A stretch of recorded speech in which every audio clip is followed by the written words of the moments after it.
बिस्मिल्लाहिर्रहमानिर्रहीम। अस्सलामुअलैकुम स्टूडेंट्स, हम BSN 4th सेमेस्टर की सब्जेक्ट एडल्ट हेल्थ नर्सिंग 2 पढ़ रहे हैं।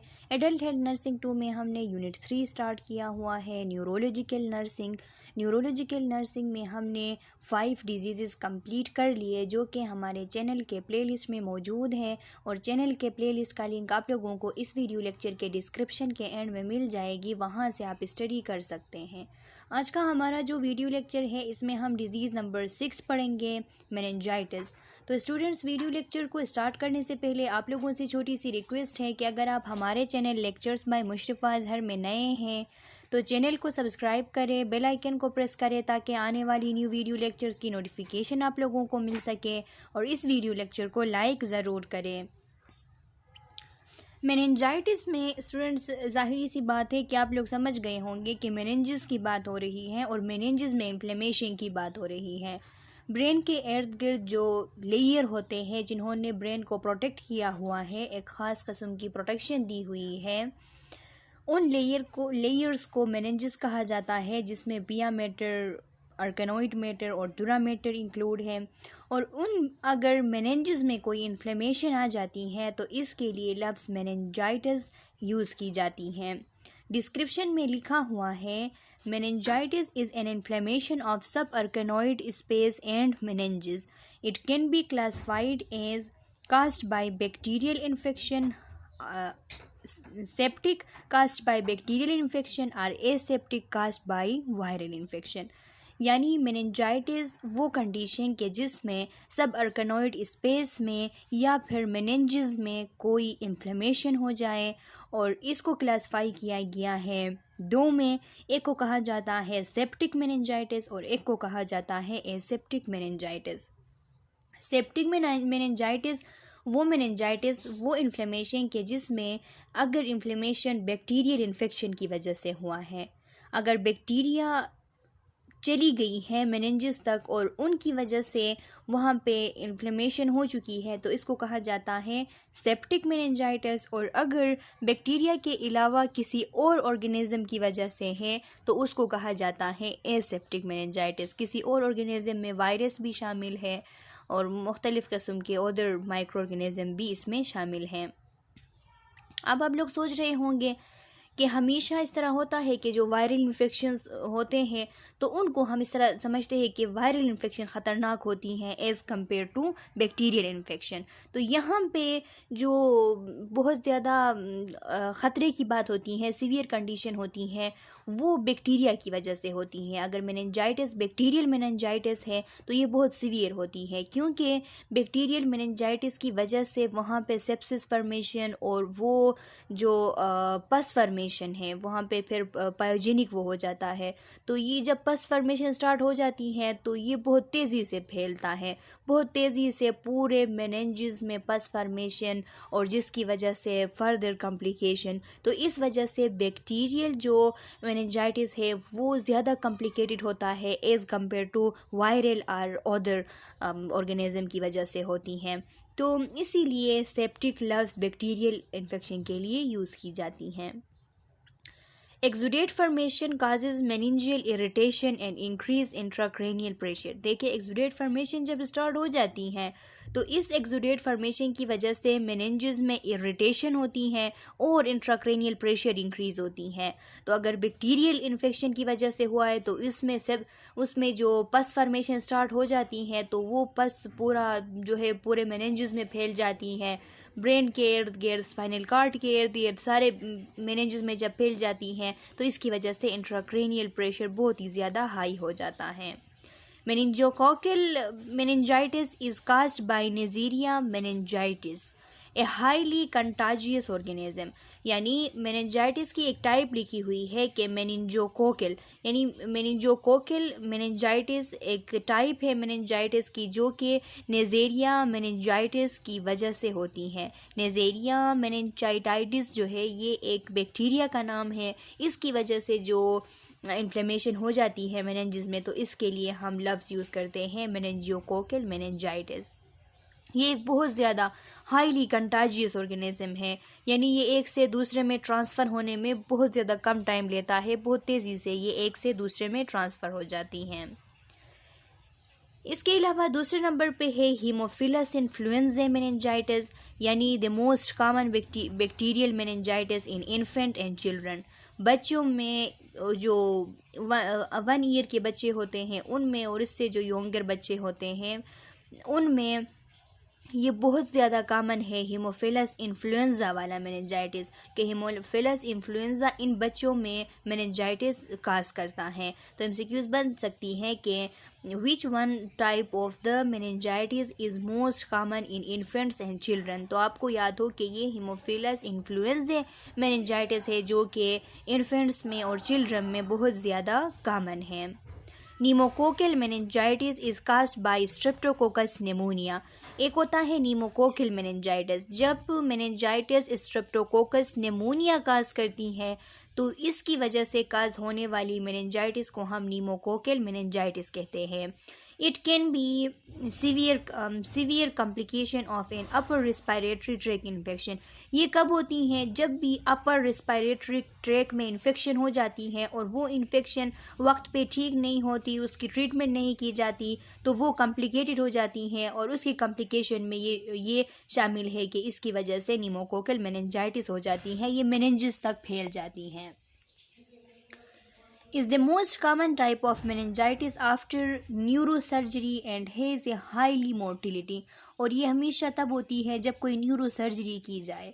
जब कोई न्यूरोसर्जरी की जाती है तो फिर ये एरिया ससेप्टिबल हो जाता है और फिर इस एरिया में मुख्तलिफ़ किस्म के इन्फेक्शन होते हैं, जिसमें सबसे कॉमन जो है वो स्ट्रेप्टोकोकस निमोनिया वाला है और इसकी मोर्टिलिटी रेट भी हाई है, यानी बहुत ज़्यादा पायोजन फॉर्मेशन स्टार्ट करती है, पस फॉर्मेशन स्टार्ट होती है, इंट्राक्रेनियल प्रेशर इंक्रीज़ होती है, तो इसीलिए ये मोर्टिलिटी रेट इसकी बहुत ज़्यादा हाई है। तो एमसीक्यूज बन सकती है कि मेनिंजाइटिस के टाइप्स में वो कौन सा मेनिंजाइटिस ऐसा है जिसकी मोर्टिलिटी रेट हाई है। तो आप लोगों को पता हो कि ये स्ट्रेप्टोकोकल निमोनिया वाला जो स्ट्रेप्टोकोकस निमोनिया वाला जिसे हम नीमोकोकल मेनिंजाइटिस कहते हैं, वही है जिसकी मोर्टिलिटी रेट सबसे ज़्यादा है। इसके अलावा है tuberculous meningitis is bacterial infection caused by mycobacterium tuberculosis. और अगर माइकोबैक्टीरियम ट्यूबरकुलोसिस की वजह से मेनिंजाइटिस हो गई तो इसको हम कहते हैं tuberculous meningitis. It is generally self limiting and benign. अब यहाँ पे जो माइकोबैक्टीरियम ट्यूबरकुलोसिस की वजह से काज होने वाली मेनिंजाइटिस है जिसे हम ट्यूबरकुलस मेनिंजाइटिस कहते हैं, तो ये इसको फैलने में वक्त कम लगता है, क्योंकि आप लोगों को पता है स्टूडेंट्स कि ये जो ट्यूबरकुलोसिस है, टीबी जब काज करती है ये बैक्टीरिया, तो वो भी एक लॉन्ग टर्म डिजीज़ होती है, क्रोनिक डिजीज़ होती है। तो इसीलिए ये जो माइकोबैक्टीरियम ट्यूबरकुलोसिस की वजह से होने वाली ट्यूबरकुलस मेनिंजाइटिस है, ये भी बहुत ज़्यादा सेल्फ लिमिटिंग है, इतना ज़्यादा फैलता नहीं है, फैलने के लिए बहुत ज़्यादा वक्त लेता है और बिनाइन होता है। बिनाइन मीन्स कि जो दूसरे हैं उनकी मेटास्टेसिस हो जाती है, वो बहुत तेज़ी से इधर उधर फैल जाते हैं, मेनिंजिस से ब्रेन टिश्यूज़ में भी फैल जाते हैं। लेकिन ये वाला जो है इस तरह नहीं होता, मेनिंजिस तक ही महदूद रहता है, इसलिए इसको कहते हैं सेल्फ लिमिटिंग एंड बिनाइन लफ्ज़। बिनाइन मीन्स कि इतना ज़्यादा ख़तरा वाला नहीं है दूसरों के बनिस्बत। Infecting organism gain entry to the subarachnoid space through basilar skull fracture with dural tears, chronic otitis media or sinusitis। यानी लिखा है कि ये जो इन्फेक्टिंग ऑर्गेनिज्म है, तो ये इन्फेक्टिंग ऑर्गेनिज्म क्या करता है, किस तरह इंटर हो जाता है, तो ये सबसे पहले सबरकनोइड स्पेस में इंटर होता है। सबरकनोइड स्पेस में इंटर होने के बाद, इंटर होता है तो किसके थ्रू होता है, इंटर होने के लिए इसको बेसिलर स्कल फ्रैक्चर इसको चाहिए होती है। मींस के जो स्कल का बेस है उसमें, स्कल के बेस में ज़्यादातर कोई भी वहाँ पे फ्रैक्चर हो जाए तो उस फ्रैक्चर के बाद इसके लिए एंट्री आसान हो जाती है और ये सुपरकनोइड में इंटर हो जाता है। जब सुपरकनोइड में इंटर हो जाता है, या फिर इस तरह भी हो सकता है कि कोई ड्यूरल टीयर हो, तो ड्यूरल टीयर पे भी फिर ड्यूरोमीटर में ये कोई टीयर बन जाए तो ये उसके थ्रू अंदर चला जाता है। जब सुपरकनोइड स्पेस में पहुंच जाता है तो वहाँ पे फिर इसकी जो इन्फेक्शन है वो काज होती हैं, जिसकी वजह से इन्फ्लेमेशन हो जाती हैं। इस तरह भी होता है कि कोई क्रोनिक ओटाइटिस मीडिया हो, यानी मिडल एयर की कोई इन्फ्लेमेशन है क्रोनिकली, उसमें कोई इन्फेक्शन है, साइनसिस में कोई इन्फेक्शन इन्फ्लेमेशन है, साइनोसाइटिस है, या न्यूरोसर्जिकल कंटामिनेशन कोई हुई है कि न्यूरोसर्जरी करते वक्त कंटामिनेशन हो गई, पेनिट्रेटिंग हेड वूंड्स, अगर कोई हेड में इस तरह वूंड बन गया, कोई जख्म बन गया जो कि पेनिट्रेट कर गई, यानी वो जो हमने पढ़ा था लेसिरेशंस वाला हेड ट्रॉमा, अगर लेसिरेशन टाइप हेड ट्रॉमा हो गया तो उसमें भी हो सकता है। सेप्टिसीमिया अगर हो गया, बॉडी में किसी और एरिया पे कोई भी बैक्टीरियल इन्फेक्शन है जो कि सीवियर हो रही है और उसकी वजह से ब्लड में वो पूरे टॉक्सिन्स फैल गए हैं, इसको सेप्टिसीमिया कहते हैं। तो वो ब्लड चला जाता है मेनिंजेस तक और फिर मेनिंजेस में ये इन्फेक्शन फैल जाती हैं जिसकी वजह से इन्फ्लेमेशन होती है। कोई भी ब्लड स्ट्रीम इन्फेक्शन हो उसकी वजह से हो सकती हैं। अब साइन एंड सिम्टम्स देख लें कि अगर किसी पेशेंट को मेनिंजाइटिस हुआ है तो मेनिंजाइटिस वाले पेशेंट के साइन और सिम्टम्स क्या होंगे। तो लिखा है कि the cardinal sign and symptoms of meningitis are those of infection including chills, fever and malaise. जिस तरह दूसरे इन्फेक्शन की सिम्टम्स होती हैं, साइन और सिम्टम्स होती हैं, इसी तरह मेनिंजाइटिस की भी कार्डिनल साइन और सिम्टम्स चिल्स है कि उस बंदे को बहुत ज़्यादा चिल्स आते हैं, उसको फीवर होती है, टेम्परेचर हाई होती है और मलेज होती है, थकावट महसूस करता है। एंड दोस्त हैव इंक्रीज इंट्राक्रेनियल प्रेशर, और बाकी वो सिम्टम होंगे कि जिसमें इंट्राक्रेनियल प्रेशर हमने पिछली वीडियो लेक्चर में पढ़ लिया। तो इंट्राक्रेनियल प्रेशर इंक्रीज होने की वजह से जो भी सिम्टम्स आते थे तो वो सिम्टम्स इसके भी होंगे। क्यों? क्योंकि मेनिंजेस में जब कोई इन्फेक्शन हो जाती है तो इससे इंट्राक्रेनियल प्रेशर इंक्रीज हो जाता है, इसीलिए वोमिटिंग होगी उस पेशेंट को हेडेक होगी, क्योंकि एक तो इन्फेक्शन है और उस इन्फेक्शन की वजह से इंट्राक्रेनियल प्रेशर इंक्रीज हो गया है। Other sign and symptom include changes in level of consciousness, irritability and seizure। दूसरे ये भी हो सकते हैं कि पेशेंट की लेवल ऑफ कॉन्शियसनेस जो है उसमें कमी आ जाए, क्योंकि इंक्रीज इंट्राक्रेनियल प्रेशर है, उसको इरिटेबिलिटी हो, उसको सीजर आए क्योंकि इंक्रीज इंट्राक्रेनियल प्रेशर है। Signs and symptoms of brain and spinal cord irritation may include Brzuzinski's sign, leg adduction and flexion when the neck is flexed, and Kerning sign, resistance to extension when thigh is flexed up to the abdomen। क्या लिखा है कि sign और symptoms में जो brain में अगर कोई इरिटेशन हुई है या स्पाइनल कॉर्ड में कोई इरिटेशन हुई है तो इस वजह से 2 साइन पॉजिटिव आ सकते हैं। एक ब्रुज़िंकी साइन है और दूसरा कर्निंग साइन है। तो स्टूडेंट्स, ब्रुज़िंकी साइन में पहले भी आप लोगों को समझा चुकी हूँ कि पेशेंट को सुपाइन पोजीशन पे लेटा के उसके नेक को फ्लेक्स करे। उसके नेक्स को जब आप फ्लेक्स करेंगे तो उसमें अगर कोई स्पाइनल इरिटेशन या ब्रेन इरिटेशन है किसी भी वजह से, चाहे वो इन्फेक्शन हो, चाहे वो इंक्रीज इंट्राक्रेनियल प्रेशर हो, जो भी हो, अगर ब्रेन में और स्पाइनल कॉर्ड में कोई इरिटेशन है तो क्या होता है, जब आप पेशेंट के नेक को फ्लेक्स करते हो तो ऑटोमेटिकली उसकी हिप और नी जो है वो फ्लेक्स हो जाते हैं। तो इसको कहते हैं पॉजिटिव ब्रुज़िंकी साइन। और कर्निंग साइन वो साइन होती हैं कि पेशेंट को सुपाइन पोजीशन पे लेटा के जब आप उसका हिप फ्लेक्स करते हो तो हिप को फ्लेक्स करने के साथ साथ उसकी जो नी है वो ऑटोमेटिकली फ्लेक्स हो जाती है, और फिर आप उस नी को एक्सटेंड करने की अगर कोशिश करो तो वो एक्सटेंड नहीं होती, वो हाईली वो रेजिस्ट करती हैं एक्सटेंशन को। क्यों? क्योंकि इसमें बहुत ज़्यादा रिजिडिटी होती हैं। वो जो फ्लेक्शन हुई है ऑटोमेटिकली नी वो बहुत ज़्यादा रिजिड होती हैं। तो उस रिजिडिटी की वजह से इसको फिर ठीक करना, इसको एक्सटेंड करना बहुत मुश्किल होता है। तो इसको हम कहते हैं पॉजिटिव कर्निंग साइन। तो पॉजिटिव कर्निंग साइन और ब्रुज़िंकी साइन बी मेनिंजाइटिस में पॉजिटिव आते हैं। नोकेल रिजिडिटी है। नोकेल रिजिडिटी मीन्स के नेक की रिजिडिटी होती है। नूकल जो लफ्ज़ है स्टूडेंट्स, ये लैटिन ज़बान में नूकल लफ्ज़ का मतलब ये होता है कि nape of the neck. Nape of the neck means back of the neck, कि बेक ऑफ द नेक जो है इसमें बहुत ज़्यादा अगर रिजिडिटी होती है तो उसके लिए हम लफ्ज़ नूकल रिजिडिटी यूज़ करते हैं। एंड सीवियर हेडेक, और साथ में सीवियर हेडेक भी होती है। सीवियर हेडेक एक तो ब्लड में उसके अभी सेप्टिसीमिया है, मेनिंजेस में इन्फ्लेमेशन है, और साथ में उस पेशेंट का इंट्राक्रेनियल प्रेशर इंक्रीज़ हो चुका है, इस वजह से उसको हेडेक हो रही है।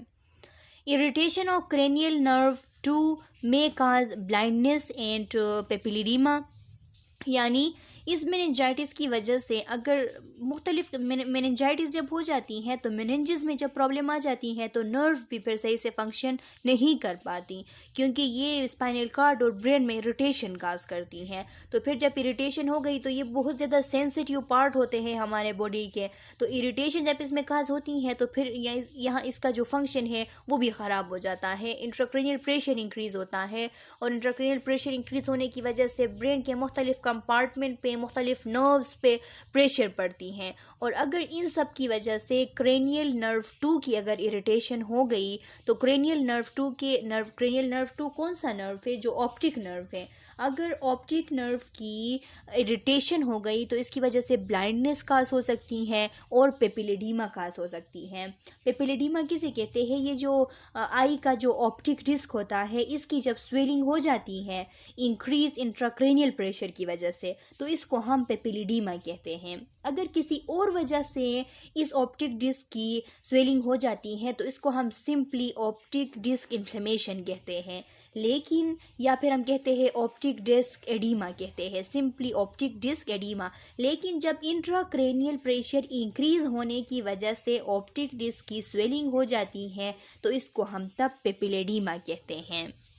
और अगर इरिटेशन हो गई क्रेनियल नर्व 3 की, क्रेनियल नर्व 3 जो कि ओकुलोमोटर नर्व है, उसकी अगर इरिटेशन हो गई, और अगर क्रेनियल नर्व 4 जो है ट्रोक्लियर नर्व, उसकी अगर किसी ना किसी वजह से इरिटेशन हो गई इस मेनिंजाइटिस की वजह से, और अगर क्रेनियल नर्व 6 की इरिटेशन हो गई जो कि एब्ड्यूसियन नर्व है, तो इन सब की अगर इरिटेशन हो गई तो इसकी वजह से, यानी क्रेनियल नर्व 3, 4 और 6 की अगर इनकी इन्फ्लेमेशन हो गई तो इसकी वजह से डिप्लोपिया हो सकता है। डिप्लोपिया मींस के डबल विजन हो सकती है। इम्पेयर्ड ओकुलर मूवमेंट, आई की मूवमेंट जो है वो इम्पेयर हो जाती है। टोसिस हो जाता है। टोसिस मींस के ये जो आई का अपर आईलिड है वो ड्रॉप कर जाती हैं, आई के ऊपर नीचे गिर जाती हैं, वो फिर ऊपर नहीं हो पाती, क्योंकि ये नर्व उसको कंट्रोल करते थे। एब्ड्यूसियन नर्व, ट्रोक्लियर नर्व और जो ओकुलोमोटर है ये इनको कंट्रोल करते थे। अब ये इनकी इरिटेशन हुई है तो इनका फंक्शन इम्पेयर है, तो इसीलिए टोसिस हो जाती है, डिप्लोपिया हो जाती है, ब्लाइंडनेस काज होती है, पेपिलिडीमा होती है, एंड अनइक्वल प्यूपिल्स। अब देखें कि अगर इन नर्व्स में इरिटेशन हुई है तो प्यूपिल्स जो है वो भी सही से काम नहीं करती, उनकी साइज़ अनइक्वल हो जाती है, एक में डायलेशन, दूसरे में कंट्रैक्शन और इस तरह। और अगर क्रेनियल नर्व 5 की इरिटेशन हो गई, क्रेनियल नर्व 5 यानी ट्राइजेमिनल नर्व की अगर इरिटेशन हो गई तो उस पेशेंट को फोटोफोबिया हो सकता है, वो फिर लाइट बर्दाश्त नहीं कर सकता।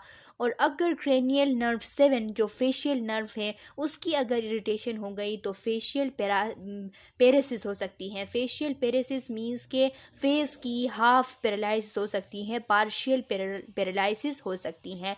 पार्शियल पैरालिसिस को पेरेसिस कहते हैं। और अगर क्रेनियल नर्व 8 की इरिटेशन हो गई मेनिंजाइटिस की वजह से तो फिर क्रेनियल नर्व 8 कौन सा नर्व है?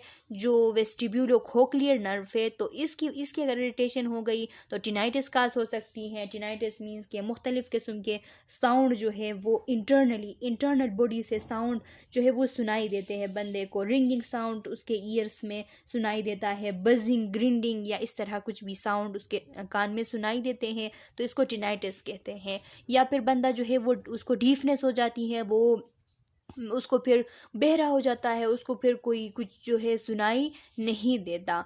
और वर्टिगो भी हो सकती है क्योंकि वेस्टिब्यूलोकोक्लियर है तो या बैलेंस को भी कंट्रोल करती है। अगर इसकी इरिटेशन हो गई तो बंदे को फिर बैलेंस उसके काबू में नहीं रहता और उसको चक्कर आ जाते हैं।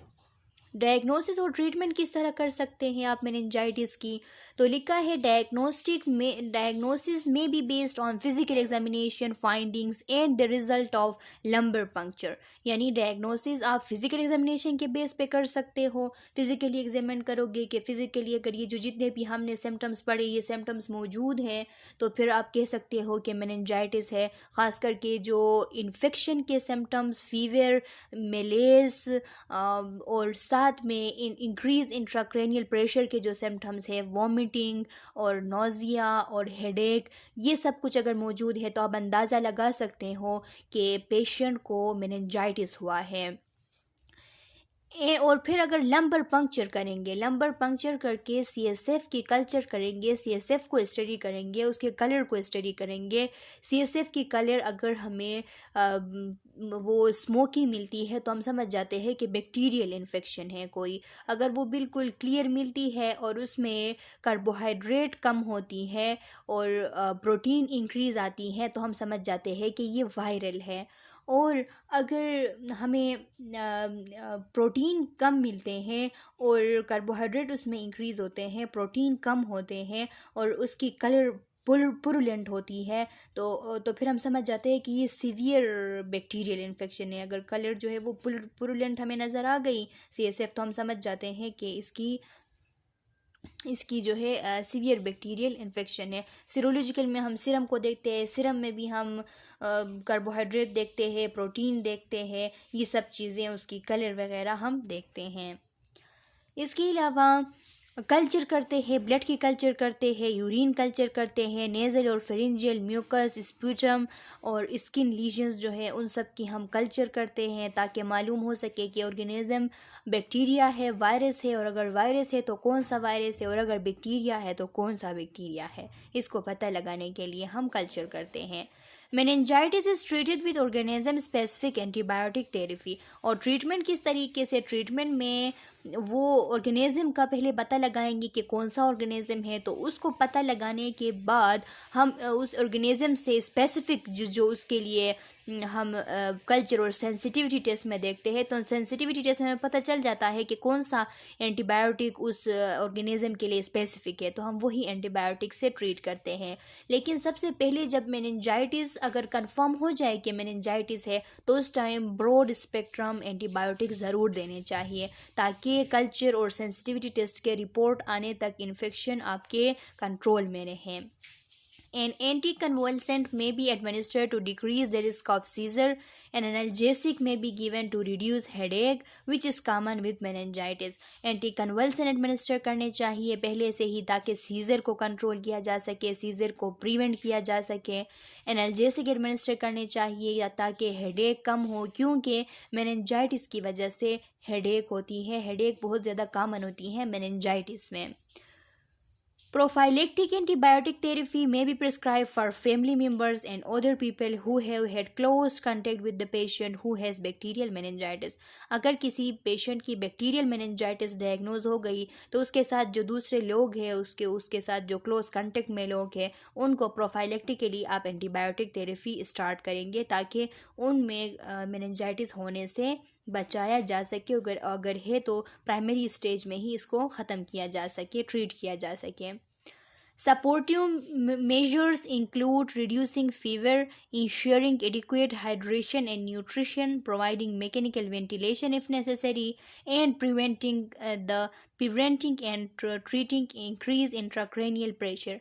Supportive measures में हम फीवर को रिड्यूस करने की कोशिश करेंगे, एडिक्वेट हाइड्रेशन को यकीनी बनाएंगे और न्यूट्रिशन का हम ख्याल करेंगे। साथ में पेशेंट की मैकेनिकल वेंटिलेशन अगर ज़रूरी है, उसको ज़रूरत है मैकेनिकल वेंटिलेशन की, तो मैकेनिकल वेंटिलेशन प्रोवाइड करेंगे और हम कोशिश करेंगे कि हम इंक्रीज़ इंट्राक्रैनियल प्रेशर को प्रिवेंट कर सके। अगर प्रिवेंट ना कर पाए तो उसको ट्रीट कर सके, फर्दर इंक्रीज़ होने से रोक सके। अब देखिए स्टूडेंट्स, नर्सिंग इंटरवेंशंस आ गई। नर्सिंग इंटरवेंशंस का मतलब ये है कि आप लोगों की अब क्या ज़िम्मेदारी है कि अगर कोई पेशेंट है मेनिंजाइटिस का और आप केयर प्रोवाइड कर रहे हो तो आप क्या करेंगे।